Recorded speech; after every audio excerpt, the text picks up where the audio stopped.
বর্ধমান থেকে বলছি।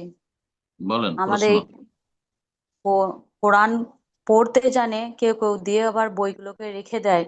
দিয়ে আবার একজন বলে যে শুধু রেখে দিলে ওগুলো গুনাহ হবে, ওদের খাবার দিতে হবে। তার জন্য যারা কোরআন পড়তে মানে না তাদেরকেও বলে কাকে তোমরা খাবার দিতে ঘরের হবে?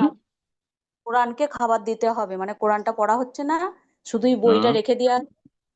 সেই জন্য ওটাকে শুধু ফেলে রাখলে ওটা ঘরের পরিবারের সবারই গুনাহ হবে। যারা পড়তে জানে তারা পড়ছে না, আর ফেলে রেখে দিয়েছে এমনি। যে তাহলে বাড়ির আরো কি যারা পড়তে জানেও না, আরবি জানেই না, তারা সুবহান আল্লাহ বলে উজু করে এসে বইটাকে হুম। খুলে আঙুল হুম। দিয়ে দিয়ে শুধু সুবহান আল্লাহ করে পড়ে যেতে বলছে। তাহলে তার খাবার হবে বলছে। অনেক মাদ্রাসা কোন শিক্ষিত কোন অনেক কোন মূর্খ বলেছে এটা? মাদ্রাসা শিক্ষিত অনেকজনই বলে, এটা আমাদের এখানে খুব বেদাতি প্রচলিত। বেদাত বেদাত বেদাতি কথা, এটি বেদাত। কেউ কোরআন পড়তে পারে না সেই জন্য কোরআনটা খুলবে আর তার সুবহানাল্লাহ সুবহানাল্লাহ, এই জীবনে প্রথম শুনলাম এই বেদাতের কথা। নন স্টপেজ বেদাত। বেদাতিদের ধর্মকর্ম পরিবর্তনশীল। হ্যাঁ, এক এক অঞ্চলে এক এক সময় এক এক রকম। কুল্লু বিদআতিন দলাল ও কুল্লু দলালিন ফিন্নার, এগুলি হচ্ছে গুমরাহি, আর গুমরাহির পরিণাম হচ্ছে জাহান্নাম। নাসআলুল্লাহ সালামাত ওয়াল আফিয়া। যে কোরআন তেলাওয়াত করে, তেলাওয়াত করবে, অর্থ বোঝার চেষ্টা করবে।